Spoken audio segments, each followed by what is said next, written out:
Kalena dhammat sawanang etammang kalamutamang. Penuturan syair Dhammapada di video ini ditujukan untuk kita renungkan. Penuturan bahasa Palinya bukan sebagai sarana pembelajaran pengucapan bahasa Pali yang benar. Meskipun demikian, penutur tetap berusaha sesuai kemampuannya untuk mengikuti aturan pengucapan menurut tata bahasa Pali. Namun dengan segala kerendahan hati, penutur memohon maaf atas kesalahan yang terjadi, baik dalam pengucapan maupun dalam pelantunan bahasa Pali dari bait-bait Dhammapada ini. Untuk syair Palinya, penutur memilih membacakan dari hard copy kitab Pustaka Dhammapada Pali Indonesia yang diterbitkan oleh Sangga Theravada Indonesia.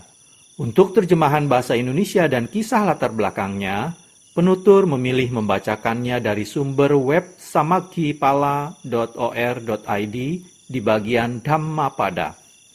Semoga syair Pali Dhammapada beserta arti dan kisah latar belakangnya ini dapat kita renungkan sehingga membawa manfaat kebijaksanaan bagi kita semua. Semoga semua makhluk berbahagia. Sadhu, sadhu, sadhu. Terima kasih. Namo tassa bhagavato arahato samma sambuddhassa. Namo tassa bhagavato arahato samma sambuddhassa. Namo tassa bhagavato arahato samma sambuddhassa. Pembacaan bait-bait Dhammapada beserta arti dan kisah latar belakang dibabarkannya bait-bait tersebut oleh Buddha Gautama. Tanha Wagga, kelompok bait tentang nafsu keinginan. Bait 334, 335, 336, dan bait 337. Bait 334. Manujassa pamantacarino tanha waddhati maluawiya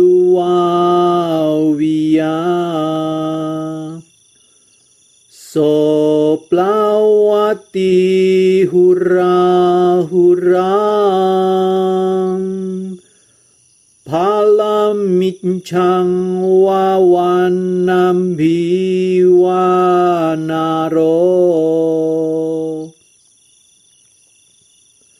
Bait 335.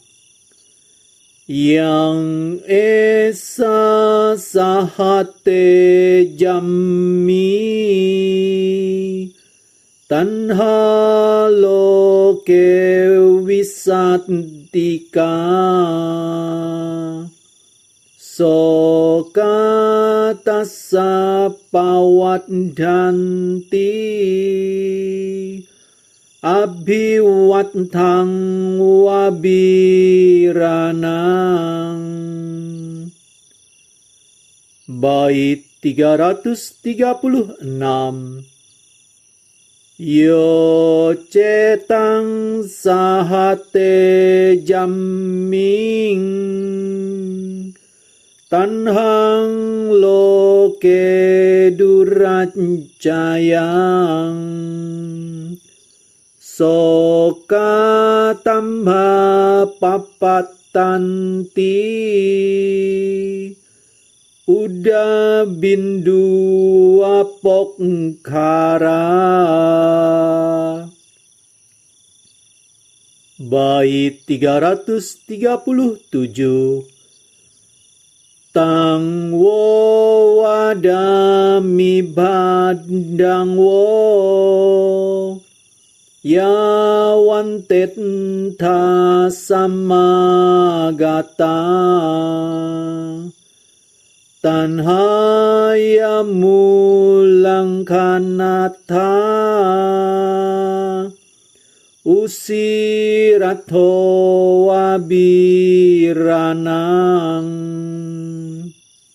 mawon nalang wasotowa maro banji punang.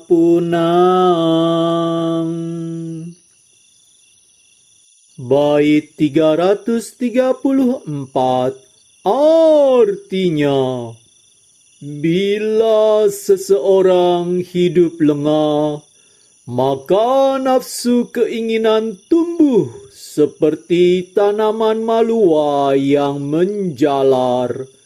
Ia melompat dari satu kehidupan ke kehidupan yang lain, bagaikan kera yang senang mencari buah-buahan di dalam hutan.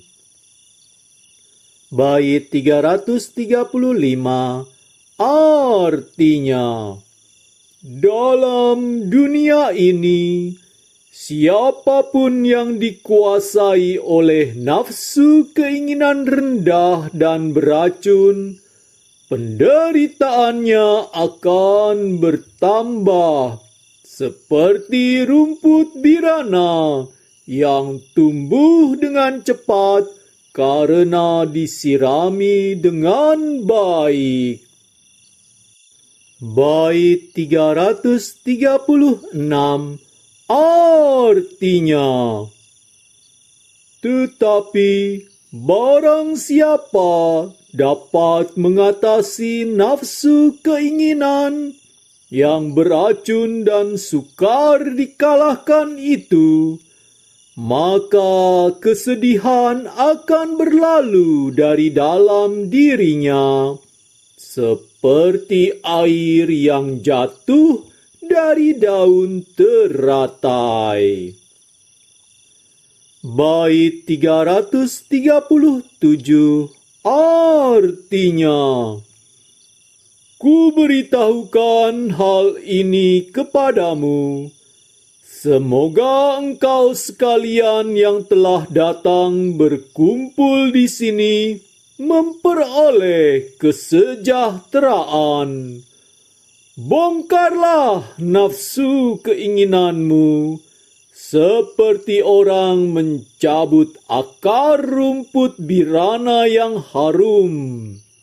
Jangan biarkan mara menghancurkan dirimu berulang kali, seperti arus sungai menghancurkan rumput ilalang yang tumbuh di tepi.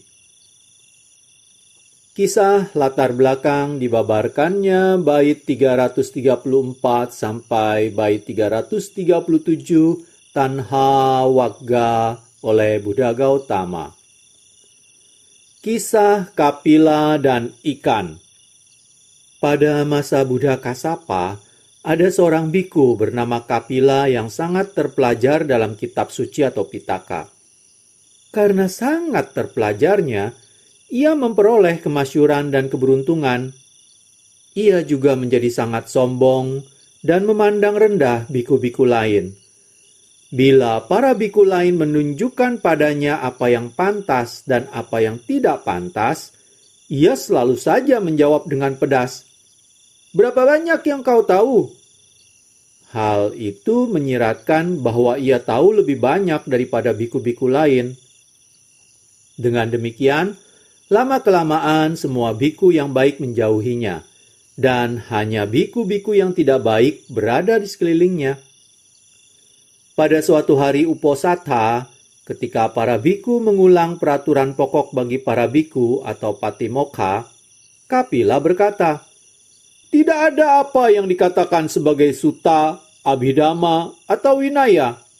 Tidak ada bedanya apakah kamu mempunyai kesempatan untuk mendengar patimokkha atau tidak, dan lain-lainnya. Kemudian ia meninggalkan para biku yang sedang berkumpul. Jadi, kapila merupakan rintangan bagi pengembangan dan pertumbuhan ajaran atau sasana. Untuk perbuatan jahat ini, kapila harus menderita di alam neraka atau niraya antara masa Buddha Kassapa dan Buddha Gotama. Setelah itu, ia dilahirkan kembali sebagai seekor ikan di sungai Acirawati.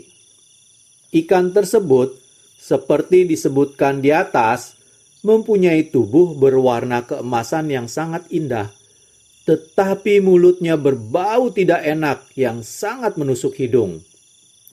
Suatu hari, ikan tersebut ditangkap oleh beberapa nelayan, dan karena sangat indah, mereka membawanya kepada raja. Kemudian, raja membawa ikan tersebut kepada Sang Buddha.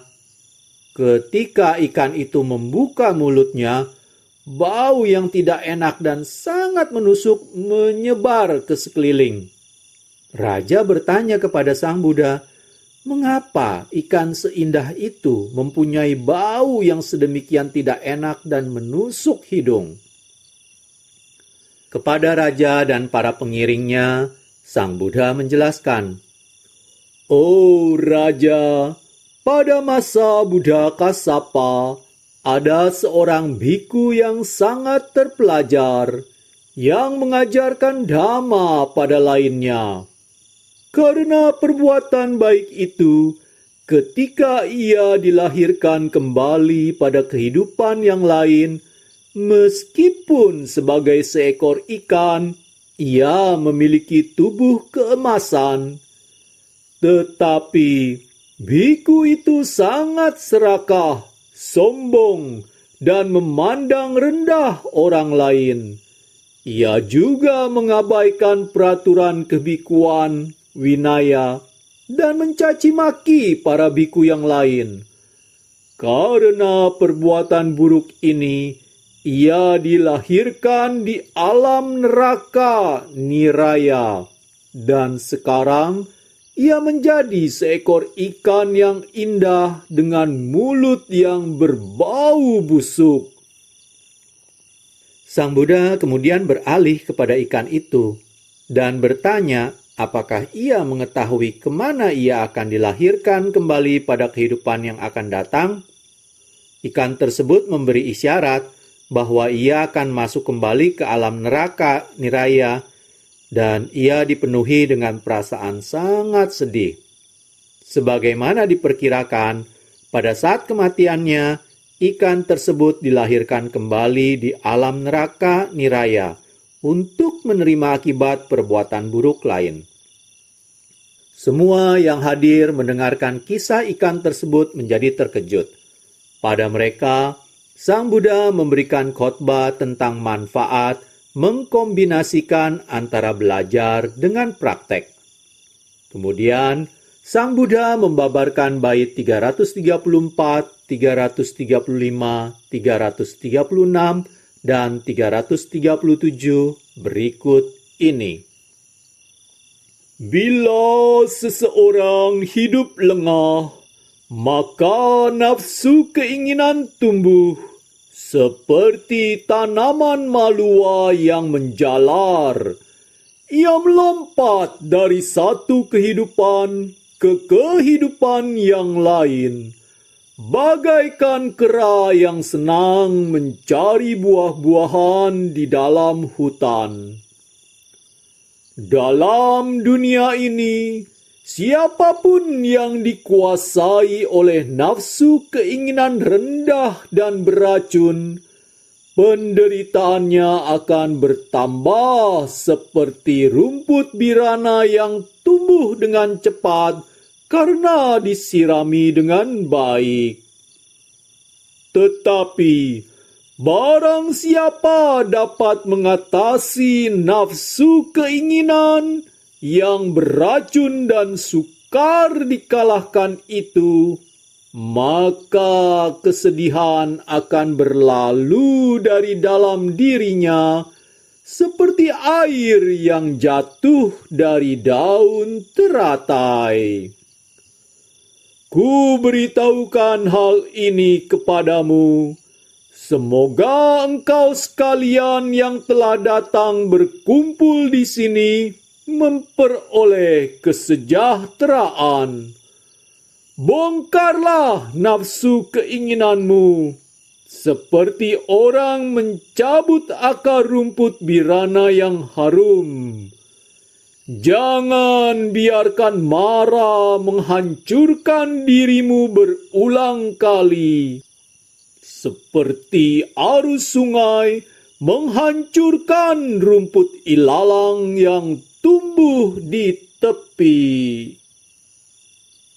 Kalena dhamma savanang etamang kalamutamang